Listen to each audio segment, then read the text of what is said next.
Hey friends, it's Eric Hultgren and welcome to another episode of the Everything is Marketing podcast. Yes, it is back, and for October, we wanted to do something special. So all month long, we are digging into the business of cannabis. And so for this first episode, I brought along with me Gus Burns, who is the cannabis industry reporter for MLive.com. And for this episode, we've got an amazing guest for you. Andrew Brisbo, who's the executive director for the Marijuana Regulatory Agency here in Michigan, will join us and talk about where the industry is, where he wants the industry to go, and what is next. So enjoy this episode of the Everything is Marketing podcast. And our guest today, Andrew Brisbo. Andrew, how are you, my friend? Well, we're keeping busy for sure with all things marijuana going on in the States. So, we keep our minds occupied, to say the least. Well, and that's one of the things I wanted to start with, and I've heard you say this in a couple other interviews, is leading up to 420, there was obviously a ton of interest in the product. And then afterwards, it was just sort of, as you said, this sort of snowball effect. Can you talk about the effect of the quarantine on cannabis in Michigan? Well, seemingly the effect was an almost sort of unchecked growth in sales in the market.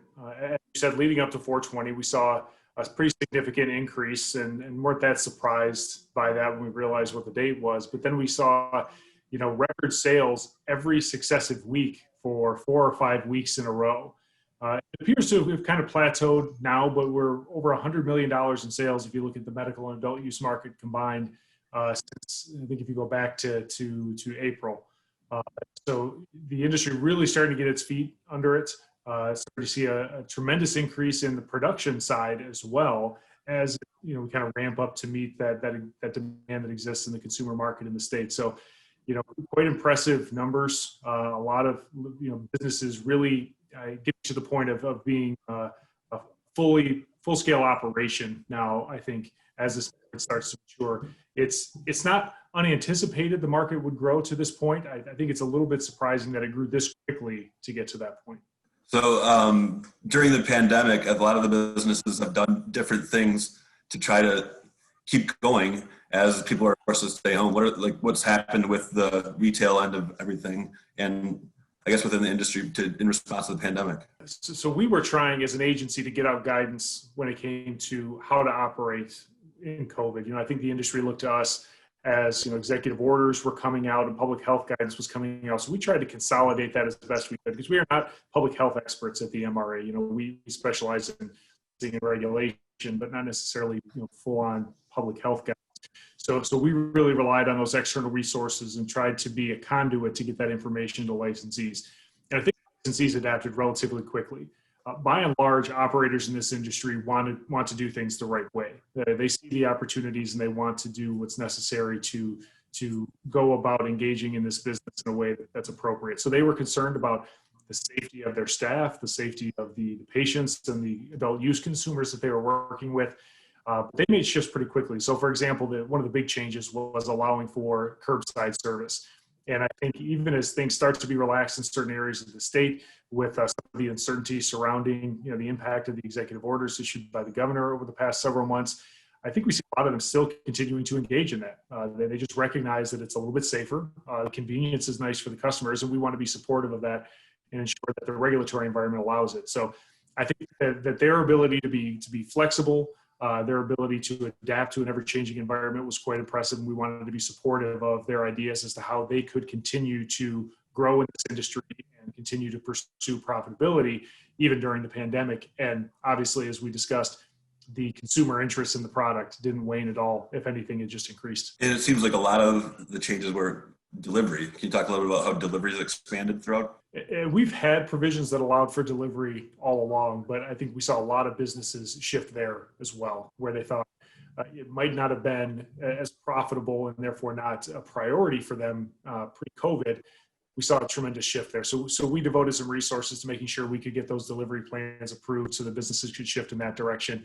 As we've seen just in our culture over the past several months, everything is done via delivery now, right? I talk to my friends. I think I'm the only one that still goes to the grocery store. I just like wandering up and down the aisles. I find it calming. But everyone gets their groceries delivered now. You get food from fast food restaurants and other types. It's not just pizza and Chinese that are getting delivered anymore. It's all sorts of food. So, these products are being delivered as well. And one of the changes we made in the rules that were implemented in June was to allow for, fluidity with delivery systems through what we call dynamic delivery. So now those delivery operations through provisioning centers on the medical side or adult use retailers can have a certain amount of inventory on hand as they go to do deliveries so that they can be dispatched to additional locations and they don't have to keep coming back to the store every time. So I think that was a change that allowed more of our retail operations to get into the delivery space. Which is probably it's probably important because I see some companies or businesses are going several counties away. So do you expect these changes to continue? I mean, the curbside, expanded delivery, and do you have any idea how much of sales come from outside of in-store sales, or how much is in-store sales? I do. We do continue. We're going to continue to allow curbside service. That's something that's not prohibited in the rules. Drive-throughs are specifically prohibited. So in the absence of executive orders that kind of suspend some of those restrictions, that's something that we'll have to open the rules again. But I've already talked to a lot of operators, and we've said, I think we need to be supportive of those types of options. So the next round of rulemaking, we won't look at prohibiting them. We'll look at how they can be done in a way that is as safe as possible. So building some regulatory guardrails around that, looking at, not just curbside service, not just delivery, but other, potential forms that might come through, contactless service through those operations as well, and trying to look at that. But in the data that we track, when we look at, how much delivery is being used, to give you a sense, in the last 7 days, we've had over $700,000 in retail sales was done through delivery services, but that's out of almost 23 million in sales. So the vast majority of it is still occurring in some form on the premises of those establishments. You mentioned the rules; those became hard and fast this year. And so, what goes into changing a rule? Because there's you hear, this is a changing industry very quickly. People are probably changing rules. How does that work? Well, we're at the agency always collecting policy ideas, looking at, we implemented those rules in June. There's always some scenario you didn't think of. So something arises where we take notes and say, okay, the next time around, we've got to tweak this. It didn't quite work like we thought it should, or people are still confused about the interpretation. So we always want clear language. I think we like to accumulate a few of those things before we move forward with the rulemaking process, because it can be a lengthy process. It involves, requests being made, published, drafts being published. We have to have a public hearing. We have 10 rule sets we manage now. So, depending on the timing of those, we can do one hearing for a lot of the rule sets like we did before. But in certain circumstances, we may open just a single rule set and have that addressed through the public hearing process.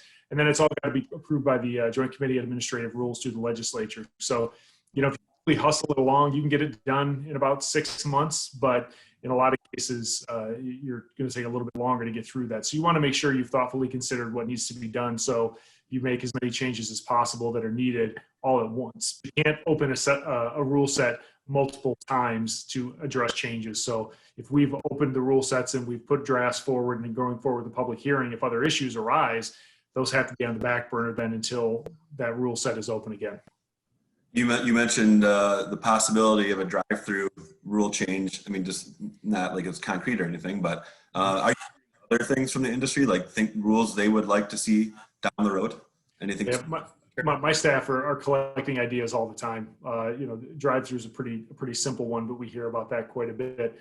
There's a lot of discussion in the industry now about researching new product lines. Beverages in particular are of interest to a lot of the processors in the industry. They want to move forward in that direction. So we're looking at that.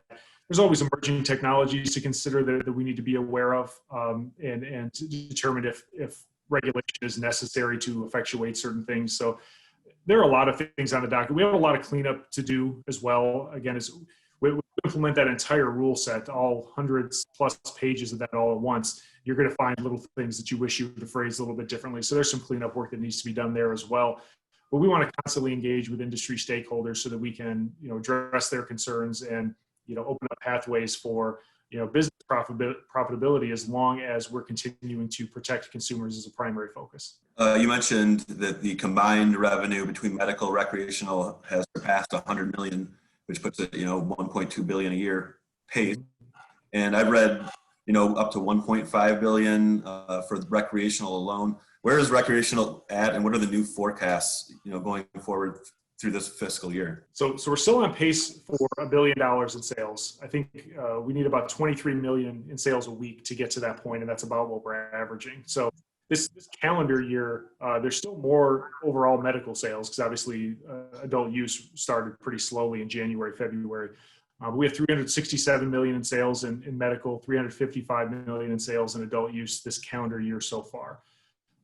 But we've now seen on a week by week basis that adult use is outpacing medical. So I think we'll end up with about $1 billion in sales this year, give or take.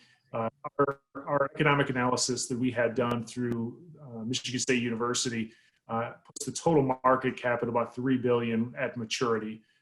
So I think we're going to get there, and we might get there a little faster than we thought we were going to. And now that we see the increases in supply coming through as well, the biggest holdup, I think, to reaching full market maturity at this point is we still have a lot of areas in the state where there's not lawful access. So as you mentioned, delivery services are expanding a bit, but you're not going to have retailers who are stationed in Detroit delivering to the northern lower peninsula. So as we see more participation at the municipal level across the state, then we'll start to see getting closer to that full market maturity. So Andrew, on that note, one of the things that you guys rolled out in June was talking about the social equity program. And I know that's something that's really important to you. So I wanted to give an opportunity to dive into that. So for people who might not be familiar with that area of the cannabis industry, can you talk about what that means and why it's so vital? Sure.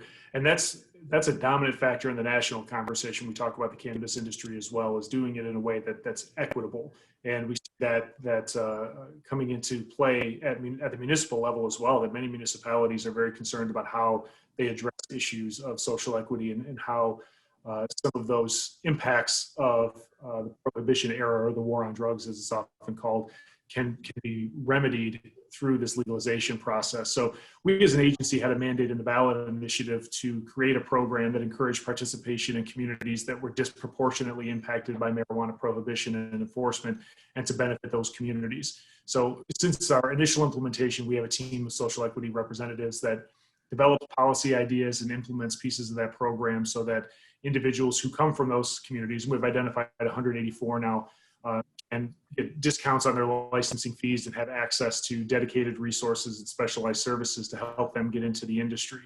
What we found so far is we haven't had as much success as we like in terms of taking those interested parties and getting them to the point of actually achieving licensure. In fact, we only have 5 licenses issued to social equity participants to this point. So there are a lot of conversations about how we can improve that program. As kind of an offshoot of that, I also pulled together a panel that I call the Racial Equity Advisory Work Group to discuss issues specifically about racial equity within the industry. Because our preliminary demographic information we collect from licensees shows us that even though a little over 13% of the state's population is Black or African American, and about 4.5% is Latino or Hispanic, that when we look at ownership within the industry, in terms of representation of Black or African American individuals, we only have about 4%. And about 2% that's Hispanic or Latino. So that group is coming up with policy ideas as to how we can bridge that gap and try to help overcome that and move it in a direction where ownership in the cannabis industry is more representative, at least of the state's demographics, because we know the impacts of the war on drugs disproportionately impacted communities of color by a long shot. Based on data we saw from the Bureau of Prisons at the federal level, I believe it was that 60% of the individuals in state prisons for marijuana-related offenses were Black or Latino, and it was even more disparate when you looked at those individuals who were incarcerated at the federal level. It was almost 80%. So obviously, there's some work to be done there to help cure that.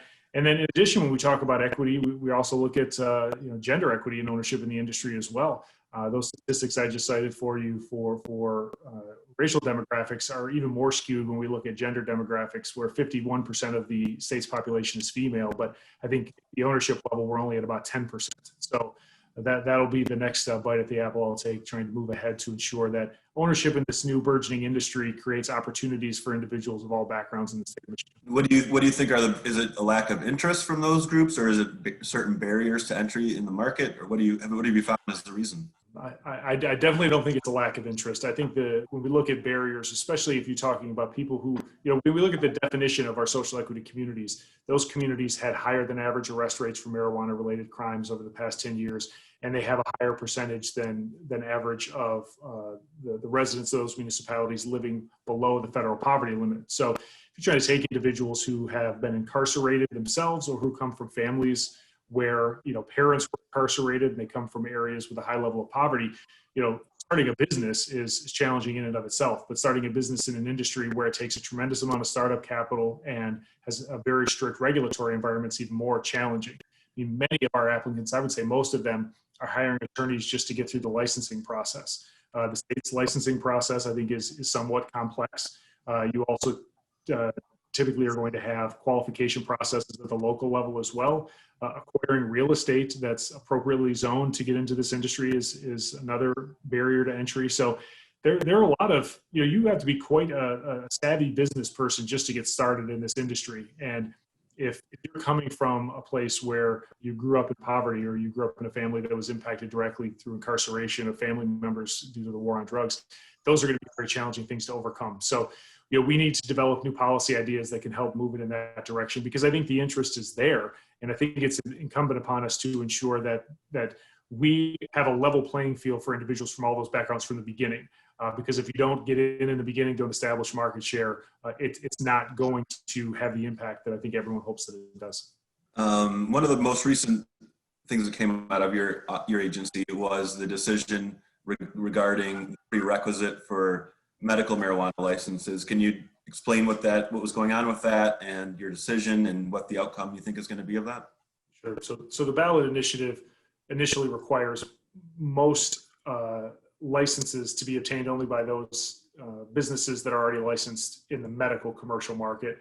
And that restriction was in place for 2 years, but it gave the agency the authority to lift that restriction after a year if we deemed it necessary in order to combat the illicit market, provide better access in rural areas, or more efficiently meet demand. So when we looked at, as I said, at one of the issues that's kind of stunting the growth of participation, it really is at the municipal level.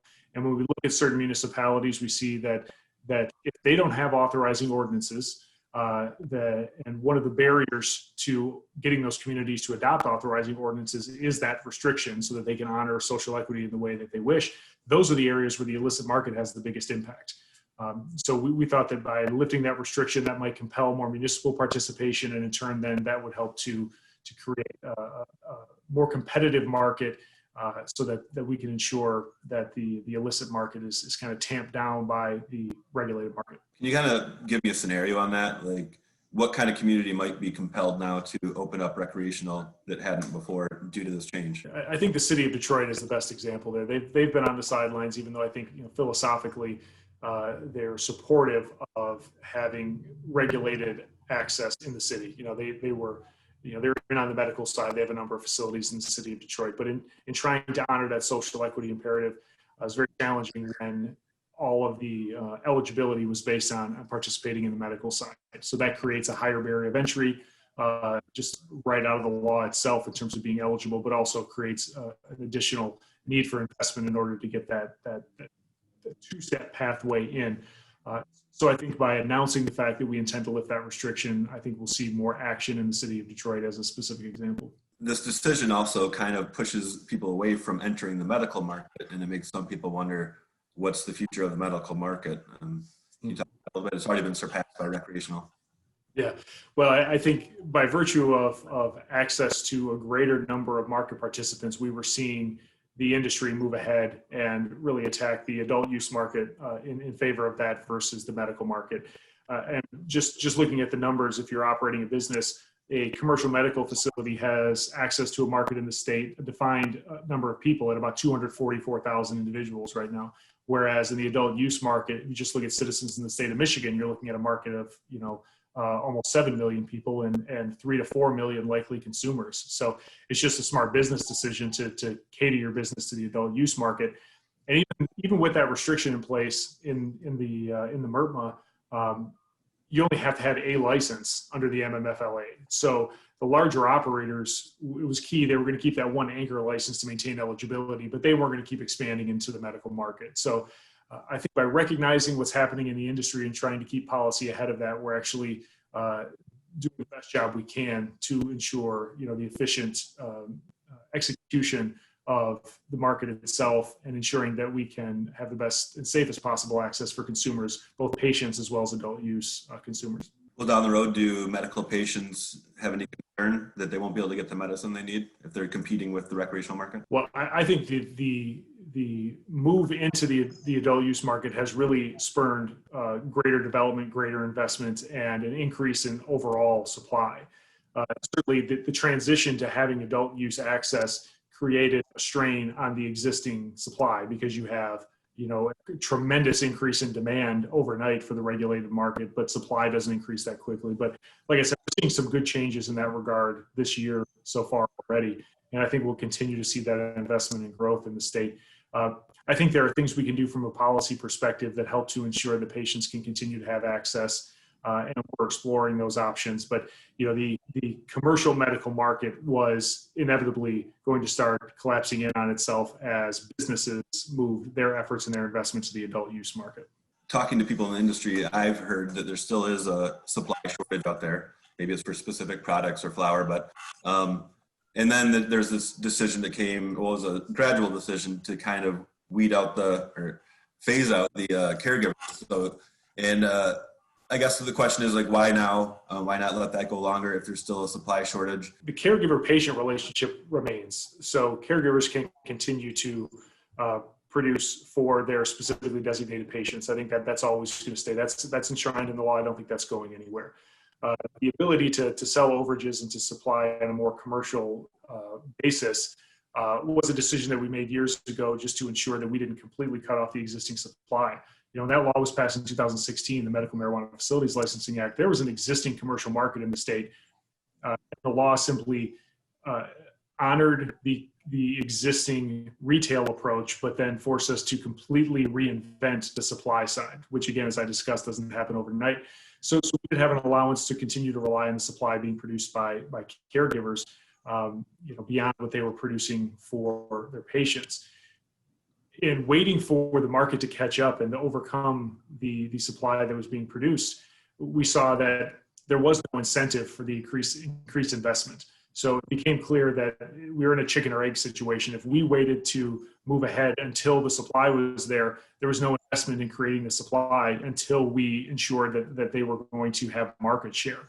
So we made the decision to kind of telegraph that move and phase it out over time. And I think we saw tremendous success in doing so, because we saw the increase in production that was occurring in the regulated market and that gradual phase out. So I think that was a wise way to approach it, because it allowed it to kind of bleed through to ensure that we were maintaining access while we saw the increase in production.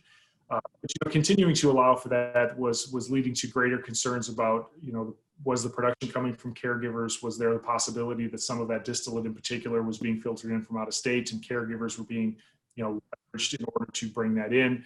We saw a number of regulated facilities that were getting licensed and not doing any production of their own. They were just acting as kind of, wholesale conduits to bring that from the unregulated market. And that was never the intention.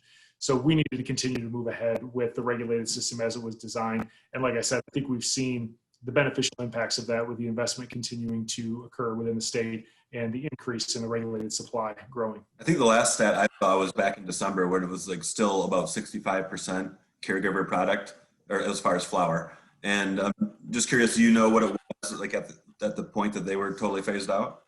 If we look at the amount of flower, let's just say, for example, the flower provisioning centers right now is about 13,000 pounds, and 9,500 of that came from growers. So the vast majority of what's available in the market now is being produced in the regulated market. And I think the business continuing to utilize the caregiver market was no longer really done out of necessity, but it was a cheaper pathway to procure products, because those products then aren't being grown to the standards that the state requires in terms of use of pesticides and testing requirements in a regulated environment. So we want to make sure that we are providing the safest possible access for patients and adult use consumers. And that's done in environments that are controlled through these regulations. You brought up the black market earlier. Can you expand on how, like, as people will say, you're never getting rid of the black market. So what's your goal with the black market? What do you want to do it to make it decline, I guess? Our focus, again, is on the safety of the products. So if the safest possible access point for consumers is through the regulated market, we need to make that the predominant means of access. So that's done through a couple of ways. Creating a business-friendly regulatory environment encourages participation. It encourages growth in the market and an increase in supply. Ultimately, that increase in supply and competition leads to lower prices, which then draws more people into that market.